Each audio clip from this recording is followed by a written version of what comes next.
দেখো, এর আগের দিনে আমরা যেটা পড়েছিলাম সেটা হচ্ছে বৃত্ত স্পর্শক সংক্রান্ত উপপাদ্য, যেটা ছিল বহিঃস্থ বিন্দু থেকে দুটো স্পর্শক অঙ্কন করলে তাদের দৈর্ঘ্য সমান হবে এবং তারা কেন্দ্রের সমান কোণ উৎপন্ন করবে। তো আজকে আমরা দেখবো সেটা হচ্ছে যে স্পর্শক যেগুলো আঁকা হবে সেই স্পর্শকগুলো কিরকম স্পর্শক হবে। ঠিক আছে। তো দেখো, আমি এখানেতে দুটো বৃত্ত, প্রথম ছবিতে দুটো বৃত্ত এখানে আঁকা রয়েছে। দুটো বৃত্তেরই কেন্দ্র কত হচ্ছে, আমি কেন্দ্র ধরলাম ও, মানে বৃত্ত দুটো এক কেন্দ্র বৃত্ত। যেহেতু ব্যাসার্ধ আলাদা, তো পরস্পরকে কখনোই এরা ছেদ করবে না। তারপরে দেখো, পাশের পরের ছবিটাতে এখানে একটা বৃত্তর কেন্দ্র, প্রথম বড় বৃত্তটার এ। তারপরে দেখো, এটা হচ্ছে তার পরের যে বৃত্ত, ছোট বৃত্তটার কেন্দ্র আমি ধরলাম বি। তাহলে সেক্ষেত্রে আমি কি পাচ্ছি, না এই দুটো কেন্দ্র আলাদা আছে, এক কেন্দ্র নয়।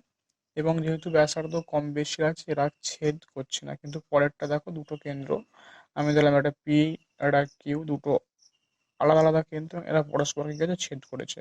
তো এইভাবে যদি আমি এই ছবিটার বা এই চিত্রটা বা এই চিত্রটাকে যদি আমি আরেকটু বৃত্তটাকে এইদিকে সরিয়ে যাই, দ্বিতীয় দ্বিতীয় চিত্রের বৃত্তটার কেন্দ্রটাকে একটু ধারের দিকে নিয়ে যাই, নিয়ে গেলে দেখা যাবে কি, না এইখানেতে যে বৃত্ত রয়েছে এইটা থেকে এই যে চিত্রটা পাবো, এইখান থেকে এ, এটা পাচ্ছি বি। বৃত্ত দুটো পরস্পরকে কি করছে, স্পর্শ করেছে। এখানে যেমন বৃত্ত দুটো, মানে এটা 1 নম্বর চিত্র হলে এটা 2 নম্বর চিত্র, আর 3 নম্বর চিত্রে বৃত্ত দুটো পরস্পরকে কি করেছে, দুটো বিন্দুতে ছেদ করেছে। এখানে জাস্ট একটা বিন্দুতে স্পর্শ করেছে। এখানেও তাই। তারপরে যেটা যদি নাম দেয় 4 নম্বর, এটা 5 নম্বর চিত্রে দুটো বৃত্ত, তাদের কেন্দ্র আলাদা, এরা পরস্পরকে জাস্ট একটা বিন্দুতে স্পর্শ করেছে। তো এখানে 3 নম্বর চিত্রের যে বৃত্ত, এরা পরস্পরকে ছেদ করছে, আর এরা কি করছে, পরস্পরকে স্পর্শ করছে। দেখো, স্পর্শ করার সময় যে একটা বৃত্তের ভিতরে আর একটা বৃত্ত থেকে স্পর্শ করেছে, আমি ধরলাম এক্স বিন্দুতে স্পর্শ করেছে, তখন এই বৃত্ত দুটো পরস্পরকে বলা হয়, বৃত্ত দুটো পরস্পরকে অন্তঃস্পর্শ করেছে।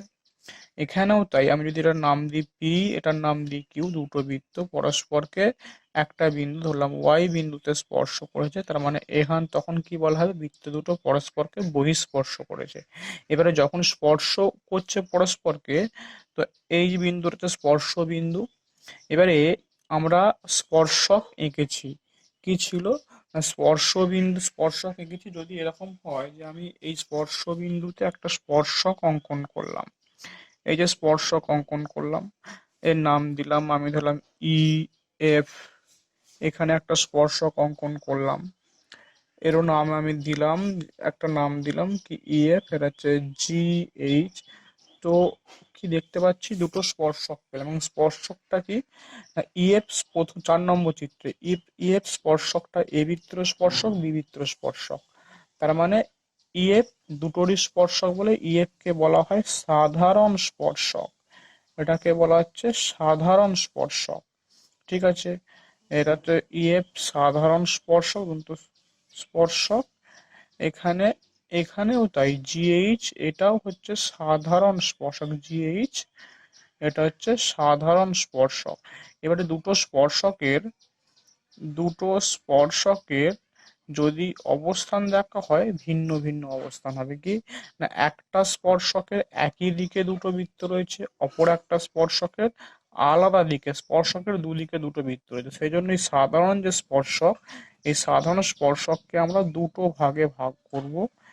একটাকে বলা হচ্ছে কি, একটাকে বলা হচ্ছে সরল সাধারণ, একটাকে বলা হচ্ছে সরল সাধারণ স্পর্শক, আর একটাকে বলা হচ্ছে কি, একটাকে বলা হচ্ছে তির্যক সাধারণ স্পর্শক।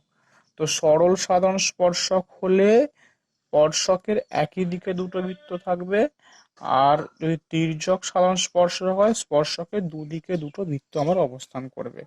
এবারে তাহলে কি শুধু এই রকম ক্ষেত্রেই তির্যক সাধারণ স্পর্শক বা সরল সাধারণ স্পর্শক পাওয়া যাবে? না।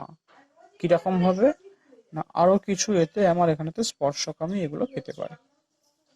তো দেখো, তো সেই হিসাবে যদি আমি এখানেতে এটাকে আঁকি, ধরো এখানে এই দিয়ে নিলাম আমি, নেওয়ার পরে এখানের এদিকে আমি এই যে স্পর্শক আঁকলাম, আমি নাম দিলাম পি কিউ।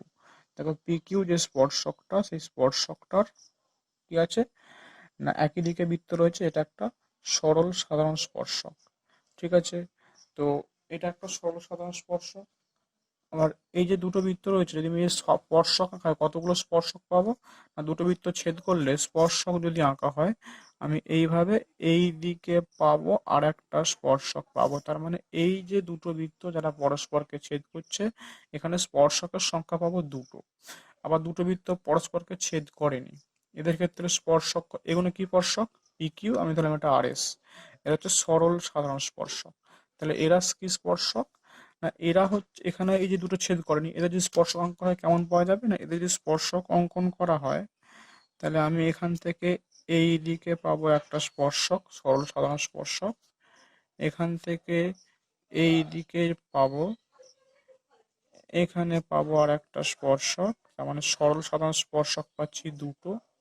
তাহলে তির্যক আঁকলে কেমন হবে, আমি এখান থেকে এইভাবে যদি আঁকা হয়, দেখো এই যে স্পর্শকটা, এই স্পর্শকের দুদিকে থাকবে বৃত্তটা, তির্যক সাধারণ স্পর্শক, এটা ছেদ করবে, এটা স্পর্শ করবে।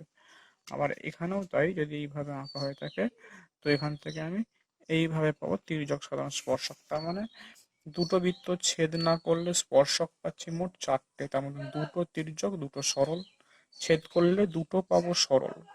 এবারে যদি এরম ভাবে দুটো স্পর্শ করে, এক্ষেত্রে দেখো আমি মাঝে একটা স্পর্শক পাবো। ঠিক আছে, আর কোনোভাবে কোনো স্পর্শক পাওয়া যাবে না। তো তার মানে আমরা দেখলাম, এখানে দেখলাম যে স্পর্শক কয় প্রকার। সাধারণত স্পর্শক হচ্ছে দুই প্রকার, সরল সাধারণ স্পর্শক, তির্যক সাধারণ স্পর্শক। ঠিক আছে, তো আজকে আমরা দেখবো যে এই রকম স্পর্শক দিয়ে যে একটা উপপাদ্য রয়েছে, পরের উপপাদ্যটা, সেই উপপাদ্যটা আমরা দেখবো একটুখানি।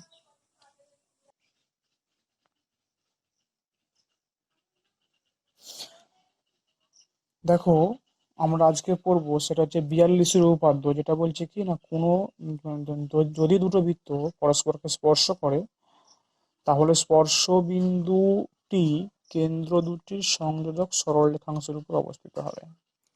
তো এটার জন্য আমি কি করছি না, এটার জন্য আমি এখানে ধরে নিচ্ছি কি না একটা বৃত্ত যেটা হচ্ছে এ কেন্দ্রীয় বৃত্ত, আর একটা বৃত্ত হচ্ছে বি কেন্দ্রীয় বৃত্ত। তো পরস্পরকে একটা বিন্দু ধরলাম, সেটা হচ্ছে পি বিন্দুতে বহিঃস্পর্শ করেছে। ঠিক আছে, তো যে দুটো বৃত্ত পরস্পরকে স্পর্শ করে, এ বি কেন্দ্রীয় বৃত্ত স্পর্শ করেছে এখানে। এবারে দুটো দু রকম স্পর্শ হয়, অন্তঃস্পর্শ বহিঃস্পর্শ। বহিঃস্পর্শ দিয়ে আমি এটা করাচ্ছি। তো বহিঃস্পর্শ করেছে পি বিন্দুতে, কি প্রমাণ করতে হবে না স্পর্শ বিন্দুটি মানে পি বিন্দুটি কেন্দ্র দুটির সংযোজক সরলরেখাংশের উপর অবস্থিত। মানে যদি এ এবং বি যোগ করা হয় কেন্দ্র, তাহলে এটা এই এই পি বিন্দুটি এই সরলরেখার উপর অবস্থিত হবে, এটা প্রমাণ করতে হবে। ঠিক আছে, তো এটা করার জন্য কি করব না, এইটা করার জন্য আমি একটুখানি লিখে নেবো যেটা দেওয়া রয়েছে উপপাদ্য যে ধাপ, সেটা হচ্ছে প্রথম ধাপ হচ্ছে প্রদত্ত। প্রদত্তটা একটুখানি আমি লিখে নিচ্ছি, প্রদত্ত। তো প্রদত্তটা কি বলছে না, প্রদত্তটা বলছে যে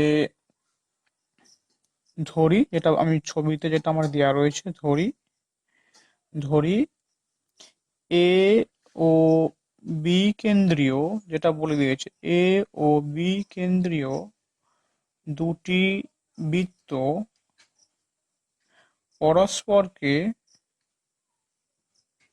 পরস্পরকে পি বিন্দুতে, এ ও বি কেন্দ্রীয় দুটো বৃত্ত পরস্পরকে পি বিন্দুতে কি করেছে না বহিঃস্পর্শ করেছে।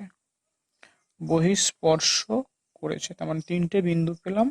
কি প্রমাণ করতে হবে না এ বি সরলরেখাংশের উপর পি অবস্থিত, তার মানে কি এ পি এবং বি এরা কি হবে, এরা হবে সমরেখ।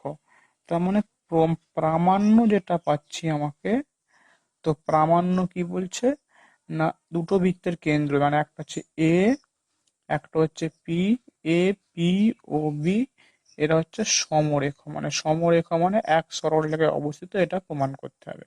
ঠিক আছে, তো এবারে এর কি আছে, এবারে এ একটা অঙ্কন রয়েছে। কি অঙ্কন না, আমি এখানে অঙ্কনটা করে নেব। অঙ্কন কি না কিছুই নয়, যে আমার কেন্দ্র যেটা ছিল এ কেন্দ্রবৃত্ত, এ কেন্দ্রবৃত্তের সঙ্গে পি একটা সরলরেখা দিয়ে জুড়লাম, মানে অ্যাকচুয়ালি এপি, যেটা হচ্ছে এপি আর হচ্ছে বিপি আমি সরলরেখা দিয়ে জুড়ে দিলাম।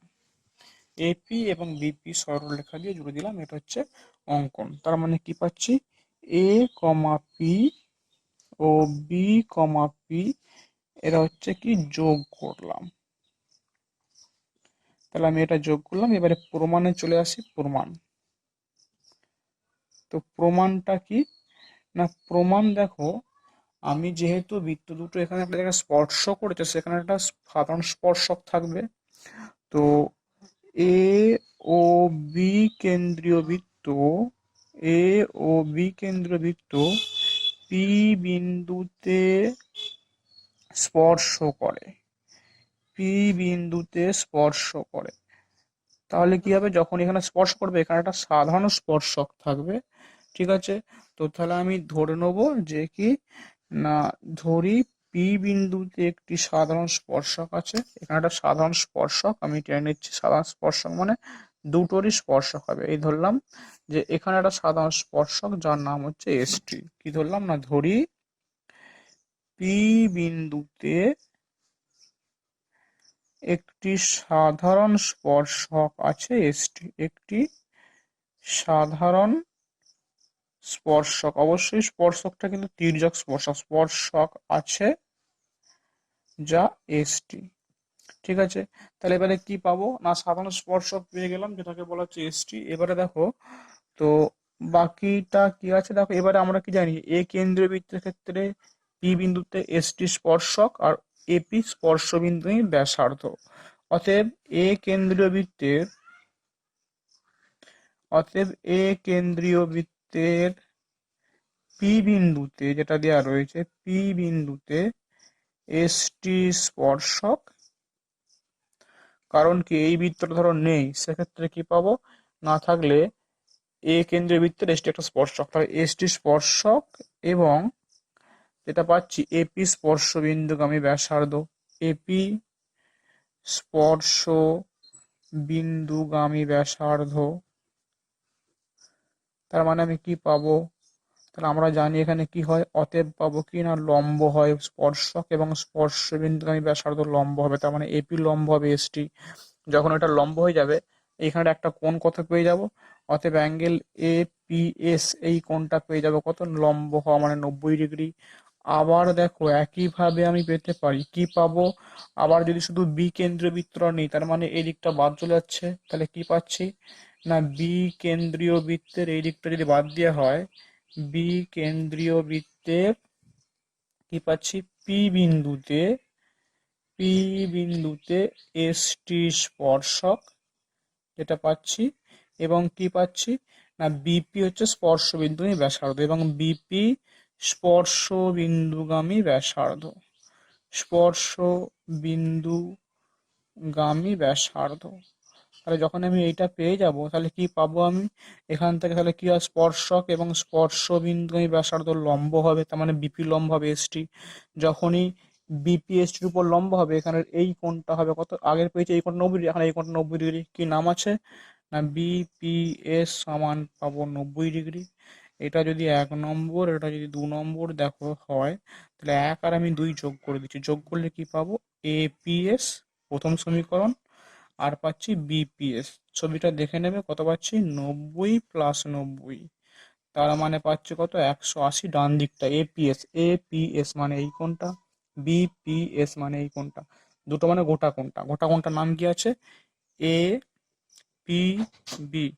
দেখো এপিবি 180 ডিগ্রি মানে সরল কোণ, আর সরল কোণ হওয়া মানে কি পাবো, গোটা রেখাটা একটা সরল রেখা।